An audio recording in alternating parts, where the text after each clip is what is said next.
Foreign countries వెళ్ళినప్పుడు అక్కడ hotels లో ఉండేటువంటి చిన్న చిన్న మందు బాటిల్స్ కొట్టేశారా? పెద్దవి కొట్టేసి ఉంటారు. చిన్నవి కదా కొట్టేసింది, పెద్ద పెద్ద బాటిల్స్. నాకు అలవాట్లేదు. యో అంటే అప్పారావుకి అలవాటు ఉన్నట్టేగా. రాజుగారు రెండో భార్య మంచిదంటే నేను అలా చెప్పలేదు అప్పారావు గారు. నేను ఏమన్నాను అంటే నాకైతే అలవాట్లేదని నా గురించి నేను చెప్తున్నా. పక్కోడి మీద తోసిటివేగా. పగలగొట్టమే, రాత్రి కొడతాడు. చెప్పాను కదా, బిలంలో ఎక్కడో ఉండరండి గజ్జితో. అయ్యో అది పగలగొట్టాలి. అమ్మయ్యా, సేపు ప్రాక్టీస్ అదా.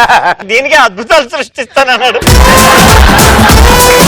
ఇప్పుడు చెప్తున్నాను ఈ జంక్షన్ సాక్షిగా, జబర్దస్త్ లో అద్భుతాలు సృష్టించాలంటే రాకేష్ రాసి పెట్టుకోండి. పిలవని పెళ్లికి వెళ్లి భోజనం చేసి దొరికిపోయారా? అంటే అలా నేనైతే వెళ్ళా. ఎప్పుడో స్ట్రగుల్స్ పడే టైంలో అన్నం కోసం అట్లా. ఫీల్ మై లవ్ అని ఎవరి వెనకైనా పడ్డారా? రాకేష్ అయితే నో. కొట్టు మరి బలూను. నో. అప్పారావు ఆలోచిస్తున్నాడు. Feel my love. అప్పారావు ఆలోచిస్తున్నాడు. రెడ్ బలూన్ వంక చూస్తున్నాడు, గ్రీన్ బలూన్ వంక చూస్తున్నాడు. మరి రెడ్ బలూన్ తీసుకుంటాడా? రెడ్ బలూన్ వైపే అతని చెయ్యి వెళ్ళింది. రెడ్ బలూన్ తీసుకున్నాడు. నేను ఫీల్ మై లవ్ అంటూ ఎవరి వెనక తిరగలేదు. ఎందుకంటే వాళ్ళే నా వెనకాల తిరిగారు.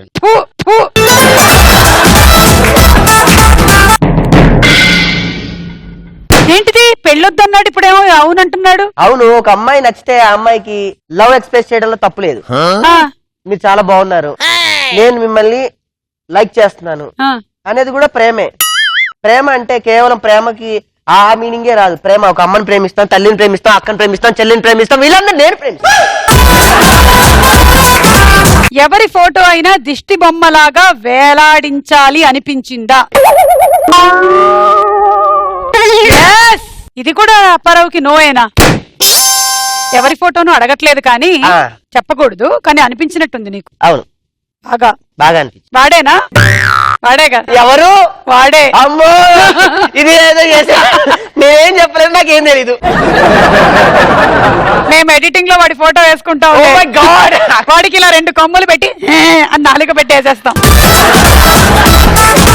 లాస్ట్ అండ్ ఫైనల్ క్వశ్చన్, మీరెప్పుడైనా బట్టలు చింపుకున్నారా? మిమ్మల్ని చూసి కాదు, మీరు.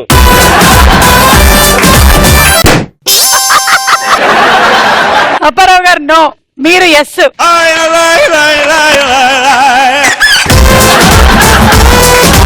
ఆనందమా దుఃఖమా? కిట్టి వెళ్ళేటప్పుడు చింపుకుంటాంగా. అబ్బా